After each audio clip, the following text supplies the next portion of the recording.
నేను కొత్తగా డ్రైవింగ్ నేర్చుకున్నప్పుడు విజయవాడ వెళ్ళాలంటే అప్పుడు సింగల్ రోడ్ ఉంటుండే. మీ అందరికీ తెలిసి ఎన్నో యాక్సిడెంట్లు అవుతుండే. అప్పుడు వస్తే సూర్యాపేట కానీ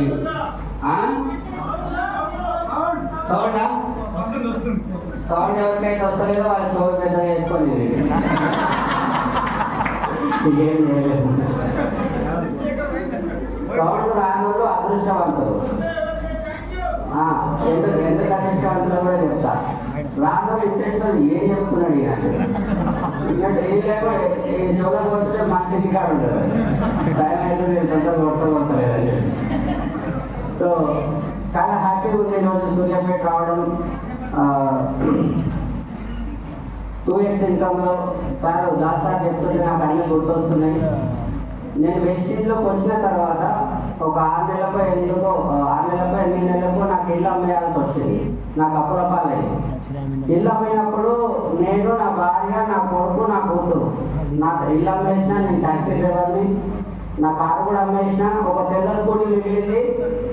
ఉన్న ఏదైతే ఇల్లు కొనున్నాం ఐటెక్సీ దగ్గర, ఆ ఇంట్లో నుంచి టాటా ఏస్లో సామాన్ పెట్టుకొని సిటీ అవుట్స్కట్కి బయలుదేరుతున్నాం. జీవితం మొత్తం శూన్యం, అంటే ఇంకేం లేదు. ఇట్లా ఆలోచనలు వస్తున్నాయి. పోయి రైలు పట్టణ మీద తగ్గ చచ్చిపోదామా అని. కొన్నిళ్ళు అమ్మితే ఎటువంటి ఆలోచన ఒకసారి ఆలోచించండి. ఉన్న ఇల్లు అమ్ముకుంటే ఎట్లా ఉంటుంది? కొడుకు నుండిపోయి రైలు పట్టణ మీద తగ్గ పెడదామా, అయ్యో భయం అయితే 4 ఫుల్ బాటిల్ తాగిపోయి అనుకుంటా. ఇట్లా పిచ్చి పిచ్చి ఆలోచనలు వస్తుంది. పిచ్చి పిచ్చి ఆలోచనలు ఏం లేదు జీవితంలో. ఇట్లా మొత్తం మైనస్. ఇల్లు అమ్ముకున్నాం, కారు అమ్ముకున్నాం. మా భార్య, నేను, మా కొడుకు, మా కూతురు ఆ స్కూటీ మీద పట్టట్లేదు. మేము నలుగురం యాక్టివా. మా పిల్లలు పెద్ద ఉన్నారు, 7వ తరగతి 5వ తరగతి చదువుతుంది. మా కొడుకులు ఏం చేసినా డాడీలో ఒక పండే టాటాయిస్ అనుకుంటే తొవ్వ చూపించుకుంటారా అని చెప్పి ప్లేస్ లేక, మా దగ్గర స్కూటీ మీద ప్లేస్ లేక మా కొడుకు దాని మీద కూర్చోబెట్టినాం. టాటాయిస్లో సామాన్ వేసిన దాంట్లో. ఇట్లా శూన్యం, అంటే స్కూటీ నడుస్తుంది. ఏదైనా లారీ స్పీడ్ వచ్చి గుద్దేసి అయిపోతున్నాం, పుట్టుకున్న మేము అందరం చచ్చిపోతుంటాం. ఇట్లా పిచ్చి పిచ్చి ఆలోచనలు వస్తున్నాయి. స్కూటీ మీద పోతున్నా నేను, అంతేగాని నిజం చెప్తున్నా. ఎవరైనా వచ్చి గుద్దేస్తే బాగుండు, పుట్టుకున్న ప్రాణం పోతే బాగుండు. ఎందుకంటే ఇజ్జత్ పోయింది.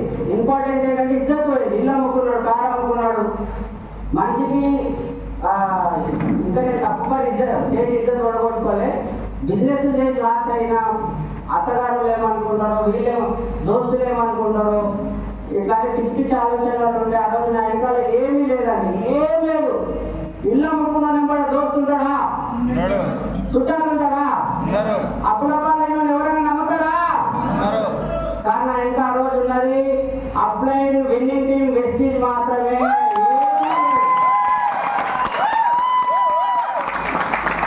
ఏం లేదు సార్, అప్లైన్ ఉన్నాయి. అప్లైన్ ఫోన్ చేస్తున్నా సలీం సార్కి, సార్ ఇట్లా అయిపోయిందంటే ఏం కాదు కాక, ఒక 5 ఏళ్ళ మనం ఏదో నిరూపించుకుందాం. ఒక్క 5 ఏళ్ళు ఒక్కేవాటు అని ఆయన ఒక్కేవాట అంటున్నాడు. కానీ వెస్టీజ్ నేను సక్సెస్ అవుతున్నా ఫెయిల్ అవుతున్నా భయం కొట్టుకుంటుంది. ఆయనతో ఫెయిల్ అయిపోతే ఏంటి నా బతుకు, ఇట్లా కొట్టుకుంటున్నది. మళ్ళా అప్పుడే నాకు అదృష్టం కొద్ది సార్ ఒక మీటింగ్ తీసుకెళ్ళి ఉండే ఢిల్లీకి. దాస్తార్ చెప్పిన మీటింగ్. నేను భగవంతుడికి అప్లైన్కి రుణపడి ఉన్నాక మీటింగ్ తీసుకెళ్ళాడు. నేను అప్పులలో ఉన్నా సార్ అంటే ఢిల్లీ పోదామని ఒకసారి. ఢిల్లీ పోతా నాకు అప్పులలో ఉన్నా ఢిల్లీ అంటే ఇప్పుడు ఈ జనాలను జైన్ చేసి ఒక మంత్రం చెప్పు సార్. నేను చెప్పిన ఢిల్లీ దాకా ఎందుకని అడిగినాను. కానీ ఏం లేదు కాదని పోదామని చెప్పేసి తీసుకొని పోయినా. ఢిల్లీకి పోయినందుకు ఆ ఎఫ్ఆర్యూ చూసినందుకు, ఇల్లు అమ్ముకున్న నమ్మకం మీద బతికినట్టు ఆ ఎఫ్ఆర్యూ మీటింగ్ వెళ్ళినందుకే. ఇద్దరంతా పోయింది కానీ నిలబెట్టుకుంటున్న నమ్మకం ఎక్కడ కుదిరింది అంటే ఆ ఎఫ్ఆర్యూ మీటింగ్ పోయినందుకే. అట్లాంటి మీటింగ్ మీకు వస్తుంది వచ్చే నెలనే 9, 10, 11. ఒక్కసారి ఆలోచించుకోండి. ఆ రోజు నిజం చెప్తున్నాను, ఎంబడి ఎవరు లేదు. నా భార్య కూడా నా మాట వింటదన్న నమ్మకం లేదు. చేసినావు కదా ఘనకార్యం, నిన్ను నమ్మి పెళ్లి చేసుకున్నందుకు నన్ను రోడ్డు మీద పెట్టినామని అన్నదా ఏ ఆడపిల్లైనా అంటదా? కానీ ఆ రోజు నేను అప్లైన్ మాట విని ఆ మీటింగ్ వెళ్ళడం నా అదృష్టాన్ని మొత్తాన్ని మార్చేసింది. మీరు కూడా అప్పగారు ఉన్నారా, ఎట్లున్నారో నాకు తెలియదు. మీరు ఒక గట్టి నిర్ణయం తీసుకొని, నీ భార్య చేయబట్టుకొని, నీ భర్త చేయబట్టుకొని మీరు ఆ మీటింగ్ రండి. మా జీవితాలు మారినట్టు. జస్ట్ 5 సంవత్సరాల క్రితం నా వచ్చి గుర్చేస్తే బాగుండు అని చెప్పి నాకు ఇట్లా కళ్ళకి నీళ్ళు వస్తున్నాయి. తల ఇట్లా నాకు తెలియదు కానీ ఇట్లా అయిపోతుంది. ఇప్పుడు ఏం చేయాలి. కానీ కరెక్ట్ 5 సంవత్సరాలు అప్లై చెప్పినట్టు వినడం ద్వారా ఈరోజు 6-7 కోట్ల రూపాయలు సంపాదించినాను నేను. 6-7 కోట్ల రూపాయలు.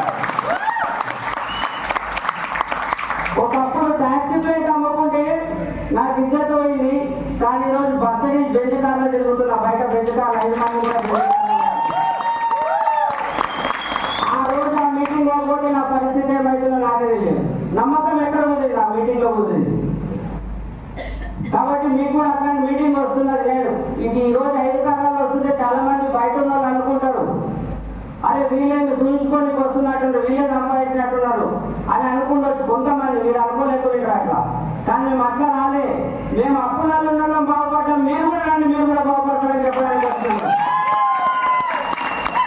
మేము భగవంతుని చూపించుకోనికి రాలే. మేము మీ అన్నదాకా మేము చచ్చిపోదాం అనుకున్నాం, బతికినాం. మీరు కూడా బతుకుతారండి, మీరు కూడా 100 మంది జీవితాన్ని ఎదురని చూపించడానికి తీసుకొస్తున్నాం. మేము ఓడిపోయిన చచ్చిపోదాం అనుకున్నాం, ఈరోజు బతికినాం. మీరు కూడా రండి, మీ జీవితాలు మారుతాయని చెప్పడానికి వచ్చినాం. మీరు రావడానికి సిద్ధంగా ఉన్నారా? మాతో పాటు ఏమీ లేదు. Vesting plan product meeting, plan product meeting, plan product meeting. ఇంతకంటే ఇంకేం లేదు, వేరే ఏం లేదు. ఇందులో సీక్రెట్ లేదు, ఏం లేదు. Plan product meeting. మనకు కనబడేటంతా మనుషులేనా కదా? మనుషులేనా కాదా? వాళ్ళంతా పండుగ దొంగతారా లేదా? మీరు కూడా పండుగ దొంగతున్నారు కదా.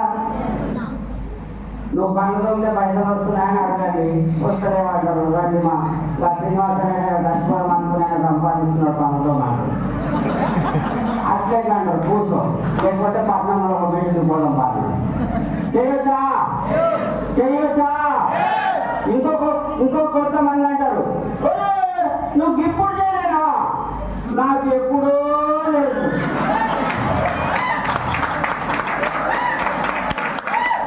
వాళ్ళని అడగండి, నీకు ఎప్పుడూ తెలుసు, మరి ఎంత సంపాదించినావు బయట ఉండి అని అడగండి.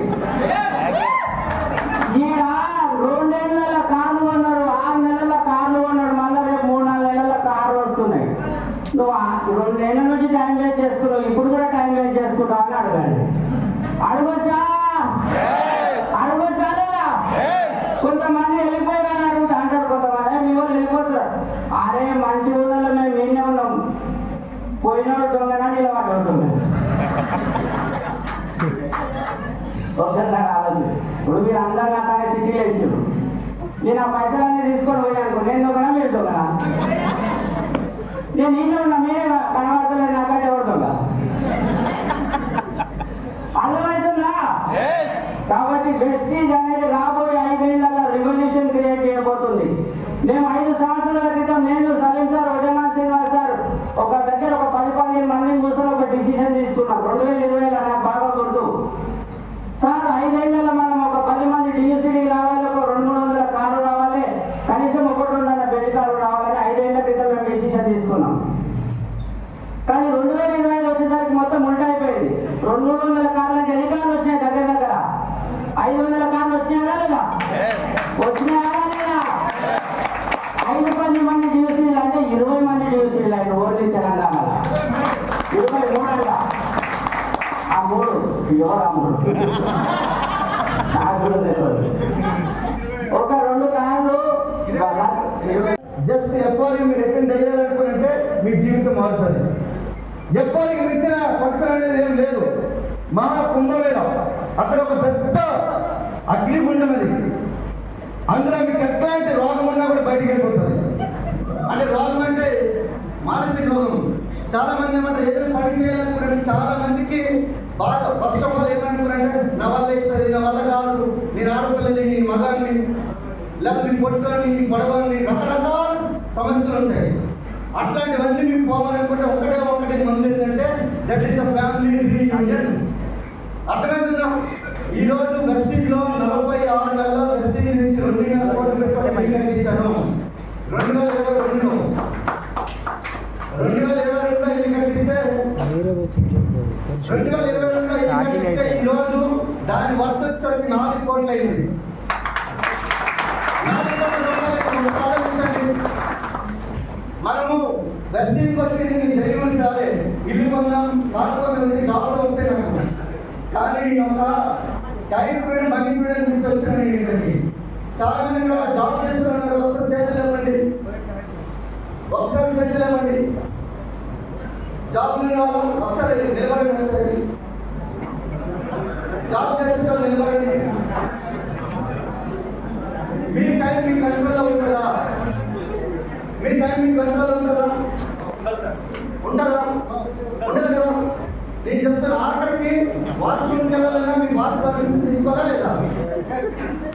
లేదా లేదా ఉండదా లేదా? Sir thank you. కానీ నేను జాబ్లో నుంచి ఫ్రీ కావాలని చెప్పి నా యొక్క అల్టిమేట్ డ్రీమ్. సో ఈరోజు 7 సంవత్సరాల నుంచి నేను జాబ్ నుంచి ₹1 తీసుకోలేదు. ఈరోజు వెస్టీజ్ నుంచి 12 లక్షల రూపాయలు ఆదాయం సంపాదించాను. With time period and money period.